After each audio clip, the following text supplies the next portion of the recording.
Hi friends, welcome to Pavan's stories. నేను మీ పవన్ కుమార్ పెంటు. అనగనగా ఓ ప్రేమ కథలో మూడవ కథలోకి స్వాగతం.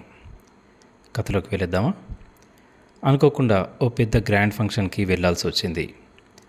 తప్పదు అన్నట్టుగా వెళ్ళాను. చుట్టూరా చూస్తూ ఉంటే తను కనిపించింది. చాలా ఖరీదైన నగలతో, చాలా ఖరీదైన చీరతో, చాలా హుందాగా నడుస్తోంది తను. అవునా కాదా అన్నట్టుగా చూశాను. అవును, తనే వాణి. తను నన్ను చూసింది. పలకరించొద్దు అనుకుంటూనే చిన్నగా హాయ్ చెప్పింది. తప్పదు అన్నట్టుగా దగ్గరగా వెళ్ళాను. ఏంటి శేఖర్, ఈ ఫంక్షన్కి నువ్వు వచ్చావా అంది తను.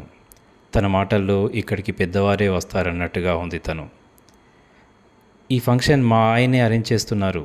కలెక్టర్ గారికి వెల్కమ్ చెబుతూ, చూసావా ఎంత పెద్దవాళ్ళు వచ్చారో అంది తన మాటల్లో గర్వంతో.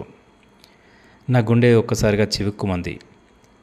నన్ను అలా వదిలేసి వెళ్ళడం కరెక్టేనా అన్నాను తనతో. ఏంటి శేఖర్ అలా మాట్లాడుతున్నావు అంది. చదువుకున్న నాళ్ళు నాతోనే ఉన్నావు కదా, ధనవంతుడు రాగానే అలా పెళ్లి చేసుకుని వెళ్ళిపోయావు. కరెక్ట్ కాదు కదా వాణి అన్నాను. చదువుకున్న నువ్వు కూడా ఇలా మాట్లాడితే ఎలా శేఖర్? ప్రేమించాలంటే ఇష్టం ఉండాలి, కానీ జీవితం గడవాలంటే డబ్బే ఉండాలి. అందుకే నేను తెలివిగా డబ్బున్నవాన్ని పెళ్లి చేసుకున్నాను. చూసావుగా ఇప్పుడు నేను ఎలా ఉన్నాను. అయినా అవన్నీ ఎందుకులే, మళ్ళీ కలుస్తాను అంటూ గబగబా వెళ్ళిపోయింది. ఇంతలో కలెక్టర్ గారు వచ్చారు. ఆమెను వేదికపైకి పిలిచి శుభాకాంక్షలు చెబుతూ గ్రాండ్ పార్టీ ఇస్తున్నందుకు అతన్ని మెచ్చుకుంటున్నారు. ఆ మెచ్చుకునే వ్యక్తి మా భర్తే అంటూ వాణి ముందు వరుసలో కూర్చొని అందరికీ చెబుతోంది. కలెక్టర్ గారిని సన్మానానికి పిలిచారు. ఇంతలో శేఖర్ గారు మీరు రావాలి అంది స్టేజ్ పై నుంచే కలెక్టర్ గారు. ఎవరి శేఖర్? శేఖర్ పేరు వినగానే వాణి ఒక్కసారిగా ఆశ్చర్యపోయింది. వెనక్కి తిరిగి చూసింది. ఉందాగా నడుచుకుంటూ వచ్చాడు శేఖర్. మీరు నన్ను సన్మానం చేయాలంటే ఇతనితో పాటుగా చేస్తేనే ఆ సన్మానానికి విలువ ఉంటుంది. ఈయన శేఖర్ గారు, మా ఆయన అంది. అందరి చప్పట్ల మధ్య సన్మానం ముగిసింది. కలెక్టర్ గారిని మాట్లాడమన్నారు. నా పేరు రేఖ, మీ అందరికీ తెలుసు. మా ఆయన ప్రోత్సాహం వల్లే నేను చదువుకున్నాను. ఆయన వల్లే ఇప్పుడు కలెక్టర్గా ఉన్నాను. అన్నట్టు నన్ను పెళ్లి చేసుకోవడానికి ఒక్క రూపాయి కూడా ఆయన తీసుకోలేదు అంది. అందరూ చప్పట్లు కొట్టారు. అయితే ఇక్కడ ముఖ్యమైన విషయం, ఆయన కట్నం తీసుకోకపోవడం, నేను కలెక్టర్ని కావడం కాదు. ఆయనకు స్ఫూర్తిగా నిలిచిన ఒక అమ్మాయి. అందరూ అలాగే వింటూ ఉన్నారు. అవునండి, ఎప్పుడు ఆ అమ్మాయి పేరు చెప్తూనే నన్ను ప్రోత్సహించేవారు. ఆ అమ్మాయి పేరే వాణి అంది. ఈ పేరు వినగానే ఒక్కసారిగా వాణికి చెమటలు పట్టేశాయి. ఉద్వేగం మరియు ఉద్రేకం ఒక్కసారిగా తనను ముంచెత్తాయి. చదివితే వాణిలా చదవాలి, ఉంటే వాణిలా ఉండాలి అంటూ నన్ను ఎంతో ఎంకరేజ్ చేశారు.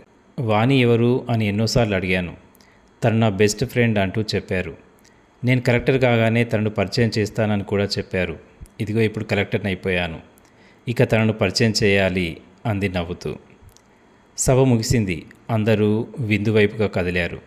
మేడం, నేను మీకు వడ్డిస్తాను అంటూ వాణి తనను తీసుకెళ్ళింది. మీ వారు చాలా గ్రేట్, చాలా గ్రాండ్గా వెల్కమ్ చెప్పారు, చక్కని పార్టీ ఇస్తున్నారు అంది రేఖ. లేదండి, ఎంతో చదువులు చదివినా మీరు గ్రేట్, మిమ్మల్ని చదివించిన మీ ఆయన గ్రేట్ అంది వాణి. అన్నట్టు మీ పేరు చెప్పనే లేదు అంది రేఖ. గొంతు తడారిపోతూ ఉంటే వణుకుతున్న పెదవులతోనే చెప్పింది వాణి అని. ఒక్కసారిగా కళ్ళతో చూసింది. మీరేనా ఆ వాణి అన్నట్టుగా. కళ్ళలో నీళ్లు నిడుతూ ఉంటే అవును అన్నట్టుగా తలూపింది వాణి. అంతే, ఒక్కసారిగా దగ్గరగా తీసుకొని మనస్ఫూర్తిగా హత్తుకుంది రేఖ. కలెక్టర్ గారు ఏంటిది అంది వాణి. లేదండి, మీకు తెలీదు. మీ వల్లే నేను ఇంతగా చదువుకున్నాను. ఇప్పుడు కలెక్టర్ అయ్యానంటే మా వారితో పాటు మీ సాయం కూడా ఉంది అంది ఆవిడ. కంటి నుండి జారుతున్న కన్నీళ్లతో చుట్టూరుగా చూసింది వాణి. దూరంగా నిలబడి వీళ్ళని చూస్తూ ఉన్నాడు శేఖర్. కళ్ళు మూసుకొని జారిన కన్నీటితో పశ్చాత్తాపం తెలిపింది వాణి. నవ్వుతూ ముందుకు కదిలాడు శేఖర్. జీవితంలో ఎప్పుడు ఏది జరుగుతుందో ముందే ఊహించలేం కదూ. ఇదండి ఈరోజు కథనం. నచ్చితే ఓ చిన్న కామెంట్. నేను మీ పవన్ కుమార్ పెంట్.